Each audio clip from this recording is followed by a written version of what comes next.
When it comes to things like reaction stoichiometry, a lot of people have a bad taste in their mouth. They find it, leftover from high school. They have, mixed feelings about it, and they struggle with the concept of stoichiometry. But really, the concept isn't that hard.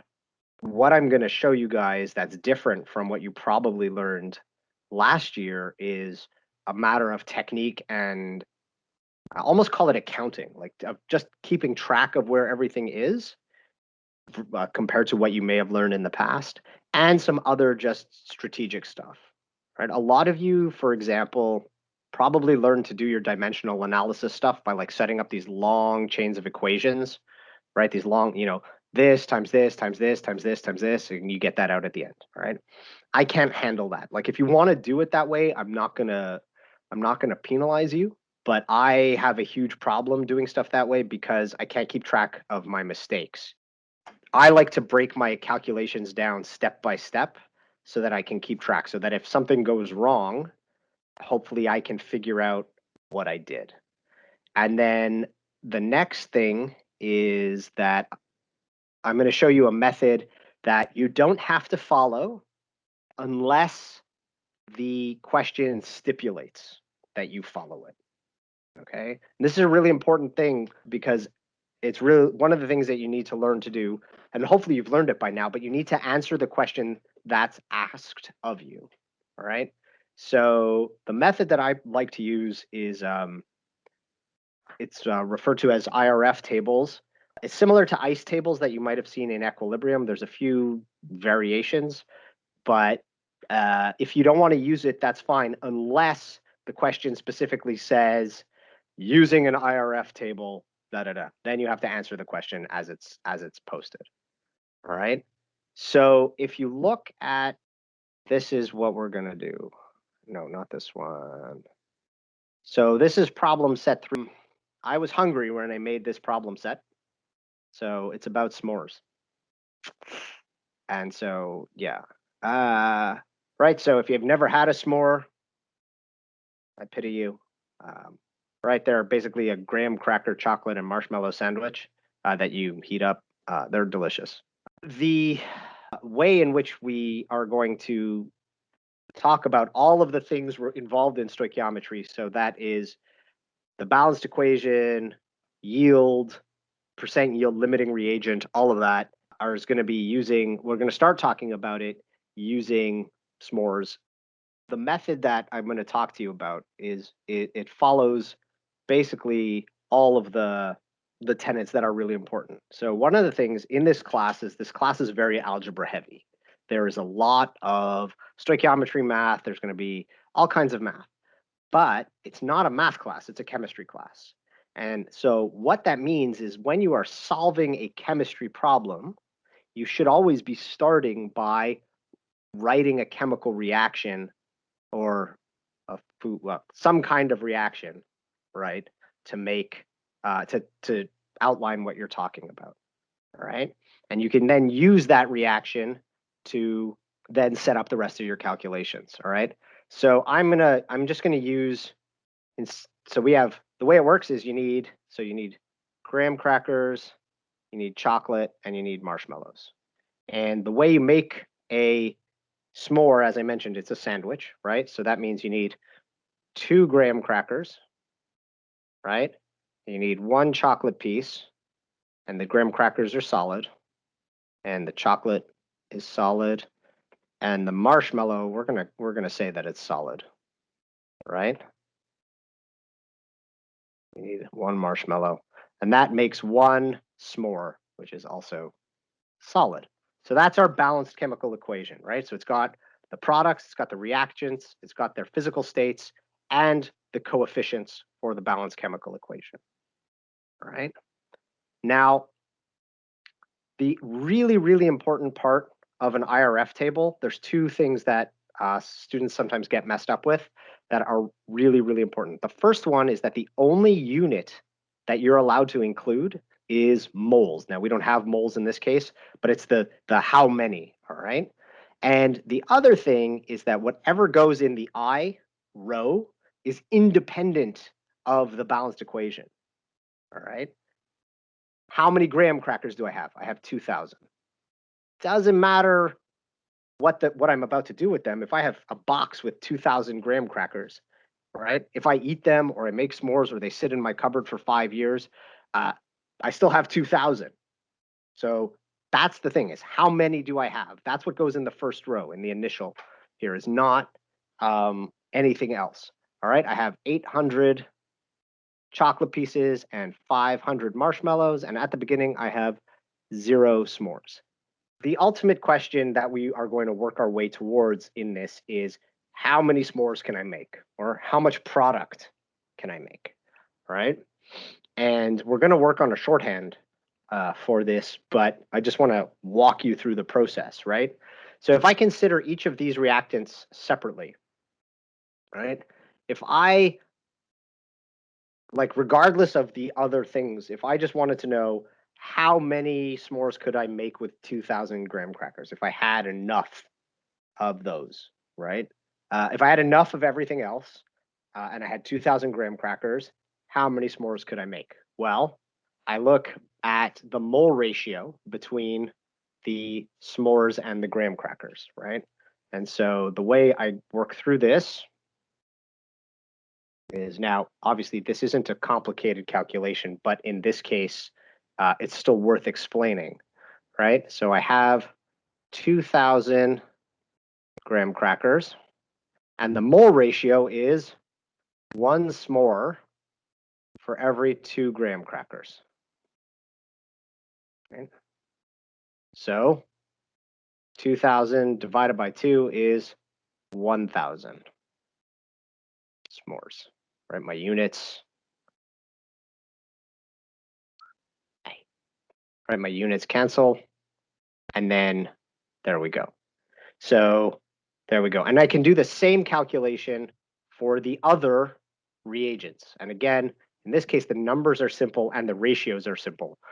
That's not by accident, right? So for example, if I had with 800 pieces of chocolate, right, the mole ratio, again, which comes from the balanced equation, there's 1 s'more for every 1 piece of chocolate. So that would mean I could make 800 s'mores. And for marshmallows, it's the same deal, right? If I have 500 marshmallows, I have 1 s'more for every 1 marshmallow, which would give me 500 s'mores. All right, so there we go. Now, that's if I used up everything in each case, regardless of whatever else I have. But in real life, that's not the case. In real life, these are the quantities I have, right? And so one of these things is going to limit how many s'mores I can make, right? One of these things is going to run out before the other one. And basically, whichever of my reactants gives me the least amount of product, that's the one that stops everything, right? Once my 500 marshmallows are used up, right, I can't make any more s'mores. So this one here, right, this one makes the least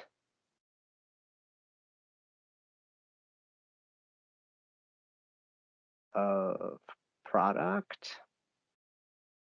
All right, it's called the limiting, well, sorry, doesn't go there. So this one here is known as the limiting reagent.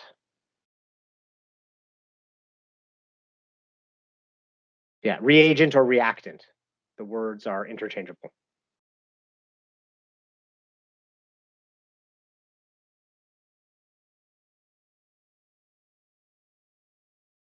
Now, so going back here, once I've determined my limiting reagent or limiting reactant, so there's a few different ways to figure out in a chemical reaction which one is the is the limiting reactant. This is sort of the long version, and it's maybe the most fail-safe. A shorthand version is what you can do is, oh no, wrong thing. There we go. The shorthand version is you take the number of in the initial row and divide it by the coefficient, and then whatever number you get there, the one again with the least, that's the one that will be the limiting reactant or reagent. So what I usually like to do is whichever one is the limiting reactant, I write LR next to it.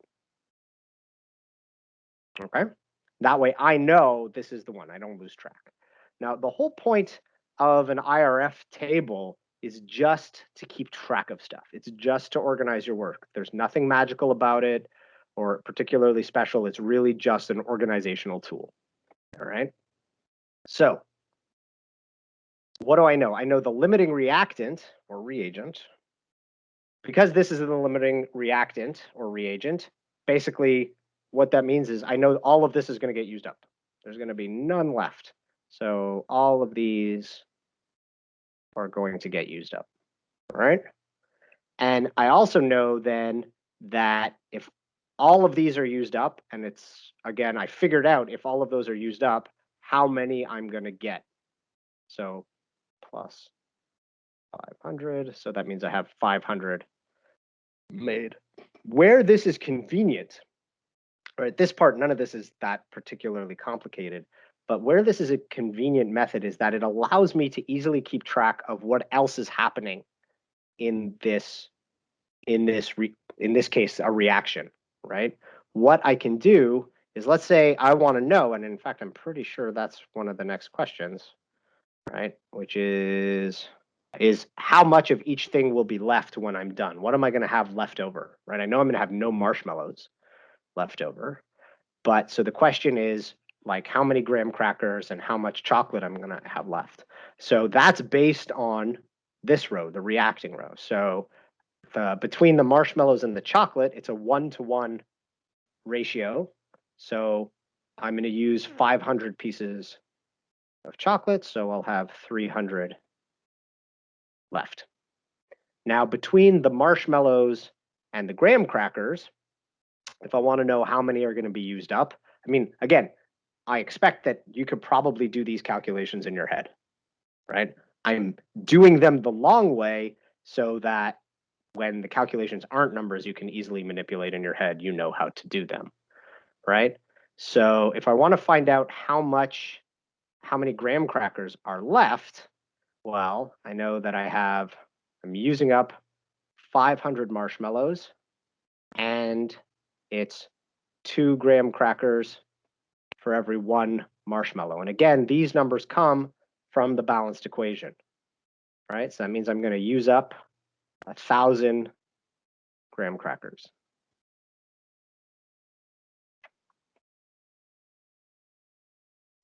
So here it's minus 1,000, right? Which means I'll have 1,000 left, right? So the table itself, like I said, unless I specifically ask you to solve a problem using the table, you don't have to. But what's convenient for the table is the organization of your work. All right, so that's really why I find this method particularly useful. Questions about this? It's relatively straightforward. None of this should be particularly new. All right.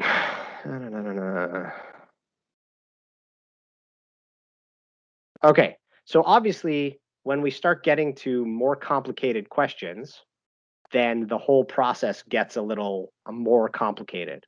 But really, the process is ultimately the same. So we're going to walk through a version that has a little more effort that's required. All right. So there are lots of different ways you can do this. I'm sure you've seen problems exactly like this, but I'm going to walk you through how I like them. Well, what I would expect. All right. So we've got our reaction. In this case, it's already given to you like this. It's not always going to be the case. All right. So 2NO gas plus O2 gas. There's missing an arrow here. Gives 2NO2 gas. And 1, 2, 3, 4. Yeah, all right. So this equation is balanced. I can't easily insert a table. That's terrible. All right. You'll have to tolerate my messy lines. All right. So I, R, F.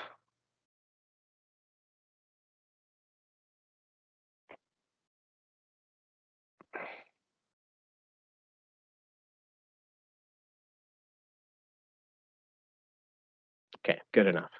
So in this case, obviously, I have to do a little bit more work because the only way that I can relate quantities in a balanced equation is using the number of moles. So I have to figure out the number of moles of each thing. Now, in this case, they're gases. So, and I've been given masses. So when I've been given masses, I use the mass and the molar mass, right? So scroll down a bit. So the first one I want to look at is the NO, right? So there are 30 grams of NO, right? So find the moles of NO. So I have 30.0 grams, and the molar mass is, well, that's easy, 30, right? So in case you've forgotten calculating molar mass, it's just you add up the atomic masses of each of the things. So nitrogen is 14 and oxygen is 16, so that's 30 grams per mole, right?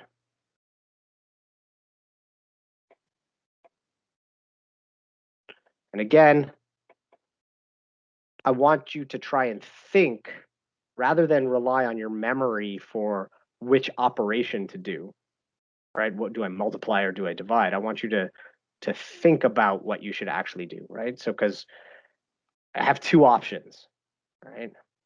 I can either do 30.0 grams times 30.0 grams per mole, or I can do 30.0 grams divided by. Now, here's the thing. When you're doing dimensional analysis, you don't divide, you multiply by the inverse, right? So I would say 1 mole over 30 grams. And before I even do any math, I can know just by looking at my units what the right operation is, right? If I do this operation, before I do any math, I get a unit of grams squared per mole, which in our context doesn't make any sense. There may be a context in which that does make sense. I can't think of one. It certainly doesn't make any sense for us. Here, if I do it, the grams cancel out and I just get moles. So this is the right operation. And again, I don't have to remember anything. Okay? I can just look at my units and go from there. So the answer in this case is it's 1, right? 30 to, so it's 1.00 moles. So I'm going to go up and pop that in here. And remember, this number, 1.00 moles, is unaffected by the balanced equation. It's only the R that is affected by the balanced equation. But whatever I have in here is only affected by the calculation that I did here. All right, and then I'll do the same thing for oxygen. So for oxygen,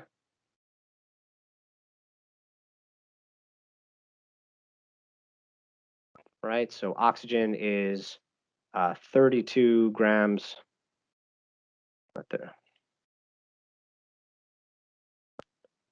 32.0 grams per mole.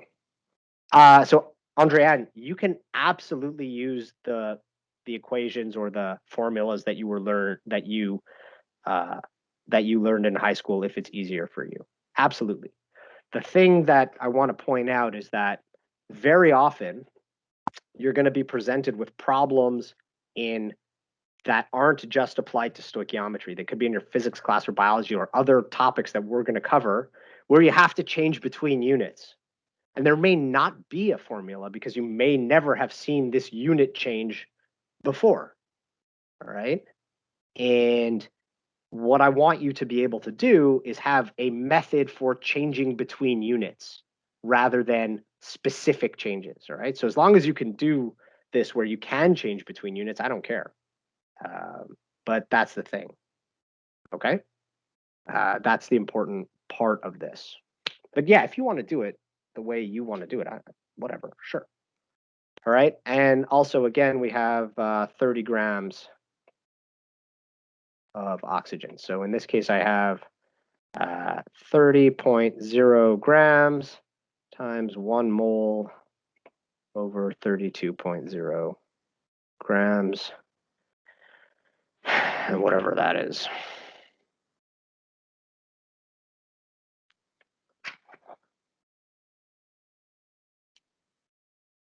Zero 0.938 moles. Now, so 0.938, and I have 0 here.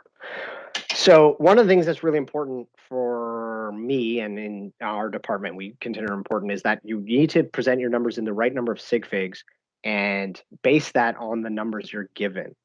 All right. So you'll see that typically, for example, I use 3 sig figs in the molar masses, but typically molar masses are given in at least 4 sig figs on periodic tables. So that way the constants that we give you or the numbers that we give you to look up aren't the thing that actually limits your sig figs, it's the measurements. I know probably in physics, a lot of the times they're just going to tell you, okay, just use 3 sig figs. But that's not right. You should use the appropriate number of sig figs depending on the problem that you're working on, right? So in this case, the 30.0, that's 3 sig figs. So that's what we're limited by. All right. So now in this case, we need to figure out what our limiting reagent is. All right. So we found the number of moles, filled that in. The next step is to find the limiting reagent, limiting reactant. So how's that going to happen? Well, that's based on the number of moles, right? And so we'll do it the long way for now, which is which of these gives me the least amount of product. So I have 1.00 moles of NO, and I multiply by the mole ratio. So that's here it's 2 to 2, right? So 2 moles of NO2 for every 2 moles of NO, right? So that's 1.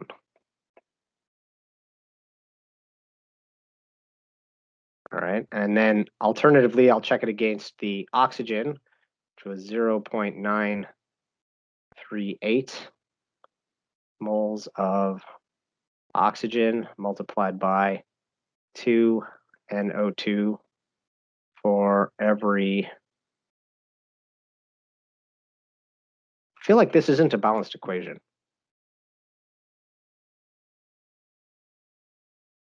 Oh, no, it is. Never mind.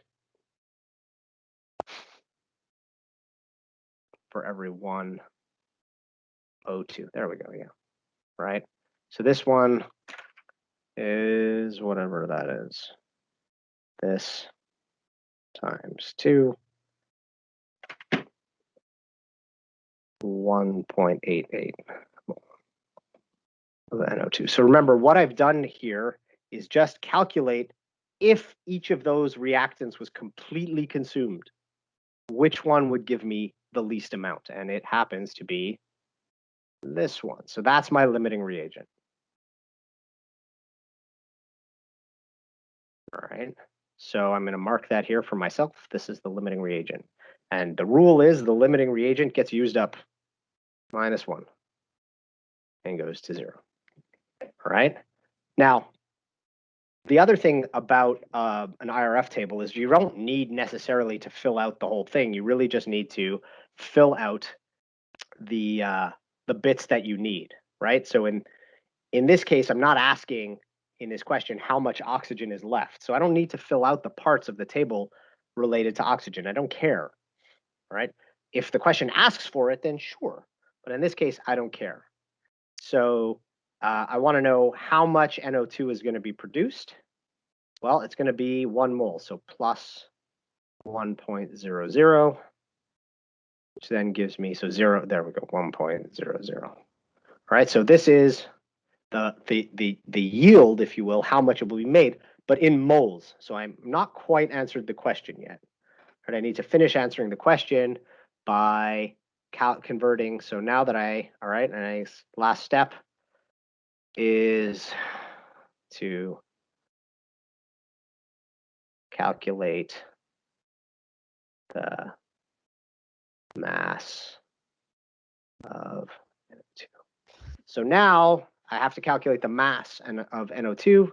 So I made 1.00 moles of NO2, and NO2 has a molar mass of 46.0 grams per mole. So that's 46.0 grams, right? And so then the answer to the question would be 40, right? So the answer to the question is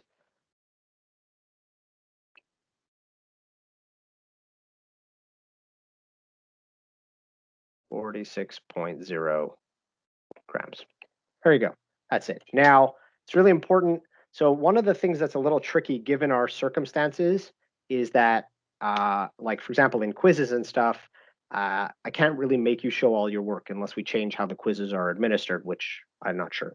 But on tests and on the final, it's going to be really, really important for you to show all your work. If you don't show your work, you don't get any credit.